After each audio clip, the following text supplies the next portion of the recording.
नमस्कार प्यारे साथियों और सभी भाई बहनों को नमस्कार। तो जैसा कि आप जानते हैं, राम क्लासेस की जो प्रक्रिया चल रही है, अनेक शब्दों के लिए एक शब्द, उसका जो प्रैक्टिस सेट चल रहा है, उस प्रैक्टिस सेट का दूसरा जो प्रैक्टिस सेट है वो कंप्लीट हो गया है। और आज का जो तीसरा प्रैक्टिस सेट है वो अत्यंत उपयोगी है। इसलिए समस्त छात्रों से निवेदन है कि वीडियो को पूरा देखें और साथ के साथ शेयर करें तथा चैनल को सब्सक्राइब जरूर कर लें। और जो वीडियो आज हमने बनाया है वो आपके लिए उपयोगी सिद्ध होगा और आने वाली जो एग्ज़ाम है उनमें आपको इनमें से 2-4 प्रश्न ज़रूर से ज़रूर परीक्षा में देखने को मिल जाएंगे। इसलिए कृपया करके वीडियो को पूरा देखें।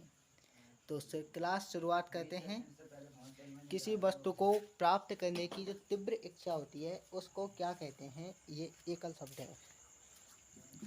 किसी वस्तु को प्राप्त करने की जो तीव्र इच्छा होती है उसे कहा जाता है अभिसा। अब दूसरा एक आता है कि सांसारिक वस्तु को प्राप्त करने की इच्छा, इसको क्या कहते हैं? इसको ऐसा कहा जाता है। अब इस दोनों में टोटल कन्फ्यूजन की स्थिति है कि वस्तु को प्राप्त करने की तीव्र इच्छा अभिसा, लेकिन इसी वस्तु में सांसारिक जोड़ दिया जाएगा तो क्या हो जाएगा? प्राप्त करने की जो इच्छा है उसे ऐसा कहा जाता है। कार्य करने की जो इच्छा होती है उसको क्या कहते हैं? कार्य करने की इच्छा को क्या कहा जाता है? चिकित्सा कहा जाता है। जानने की जो इच्छा होती है उसको क्या कहते हैं? जानने की इच्छा को कहा जाता है जिज्ञासा। आज जो सभी प्रश्न बनाए गए हैं हमारे माध्यम द्वारा, उन सभी प्रश्नों में टोटल कन्फ्यूजन की स्थिति पैदा होगी। इसलिए आपको जानकर हर्ष होगा, जितने भी इच्छाएं और इच्छा रखने वाले हैं उन सभी की हमने एक साथ सारणी इकट्ठी की है और आपको उनके माध्यम से हम पढ़ा रहे हैं। जीतने दमन करने की इच्छा, जिसे क्या कहा जाता है? जिसे कहा जाता है जिज्ञासा। लेकिन जानने की इच्छा, उसको जिज्ञासा कहा जाता है। जीतने या दमन करने की इच्छा को जिज्ञासा कहते हैं। और किसी को जीतने की इच्छा रखने वाले को क्या कहा जाता है? उसको कहा जाता है जिगुसु। और किसी को मारने की इच्छा रखना वो कहलाता है जिघासा। किसी को मारने की इच्छा रखने वाला जिघांसा कहलाता है, जिघासा। भोजन करने की इच्छा जिगित्सा। ग्रहण करने पकड़ने की इच्छा को क्या कहते हैं? ग्रहण करने पकड़ने की जो इच्छा होती है उसे जिज्ञासा कहा जाता है। और जिंदा रहने की इच्छा, कि जिंदा रहने की इच्छा होती है उसको क्या कहते हैं? जिजीविषा। ज्ञान प्राप्त करने की इच्छा को, जो व्यक्ति ज्ञान प्राप्त करने की इच्छा रखता है उसको कहते हैं ज्ञान पिपासा। अब यहाँ पर है कि तैर कर पाए जाने की इच्छा, कि तैर कर पाए जाने की इच्छा को कहते हैं तितृषा। तैर कर पाए जाने की इच्छा को तितृषा कहा जाता है। सभी साथी चैनल पर बने रहें और वीडियो को देखें, क्योंकि आज की जो वीडियो है वो सब इच्छा और इच्छा रखने वाले के बारे में ही बनाई गई है। आपको जानकर आनंद आ रहा होगा और पढ़ने में मज़ा भी आ रहा होगा। कृपया आप बोरियत महसूस ना करें। धन की इच्छा रखने वाला, उसको कहते हैं क्या? धनेक्षु। जो व्यक्ति धन की इच्छा रखता है उसको धनेक्षु कहा जाता है।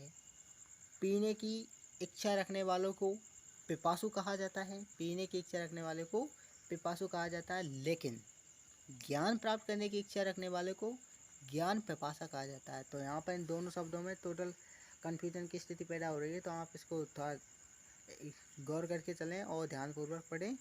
फल की इच्छा रखने वाले को क्या कहा जाता है? फलेक्षु। फल की इच्छा रखने वाला जो आदमी होता है, व्यक्ति होता है, उसको क्या कहते हैं? फलेक्षु। खाने को इच्छुक, जो खाने को इच्छुक होता है उसे भूभुक्षु कहते हैं। लेकिन जो अत्यधिक भूखा होता है उसको कहा जाता है भूभुक्षित। मौज की इच्छा रखने वाले को मुमुक्षु कहते हैं। और खाने की इच्छा को कहते हैं भूभिक्षा। मतलब खाने को इच्छुक भूभुक्षु और खाने की इच्छा भूभिक्षा।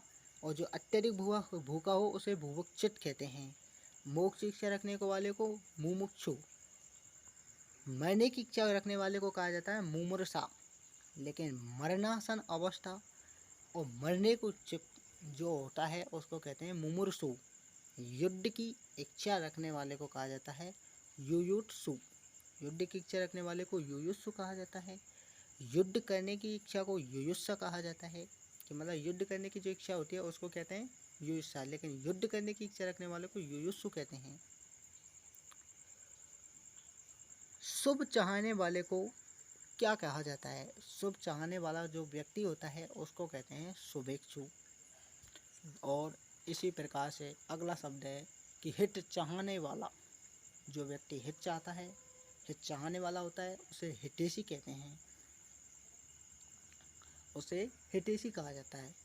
दक्षिण और पूर्व के बीच की दिशा। अब यहाँ पर दिशाओं से संबंधित प्रश्न दिए हैं कि दक्षिण और पूर्व, इनके जो बीच की दिशा होती है उसको क्या कहते हैं? उसको अग्रण्य कहते हैं, आग्र्य।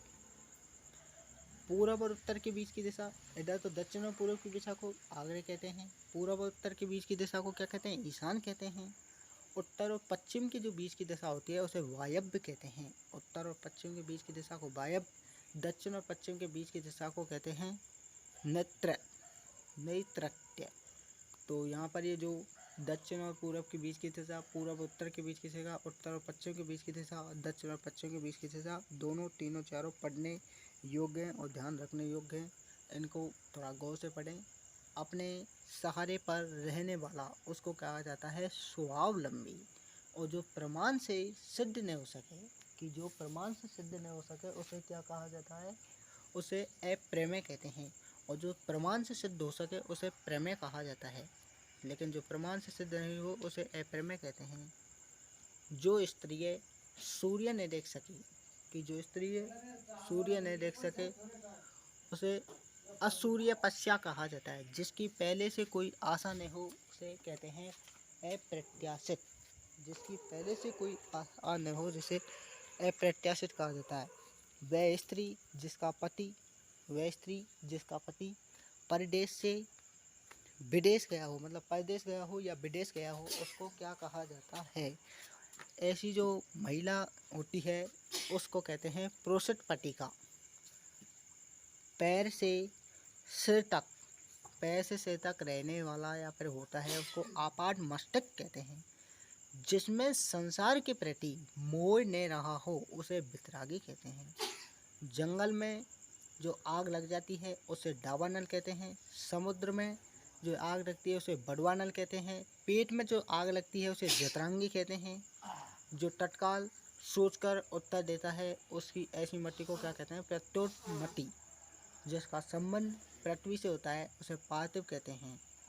और एक ऐसा व्यक्ति जिसके हृदय में कभी ममता नहीं होती है उसे निर्मम कहा जाता है। आदि से अंत तक उसे आडोपांत कहते हैं। जिसके पास कुछ भी नहीं है उसे अकिंचन कहा जाता है।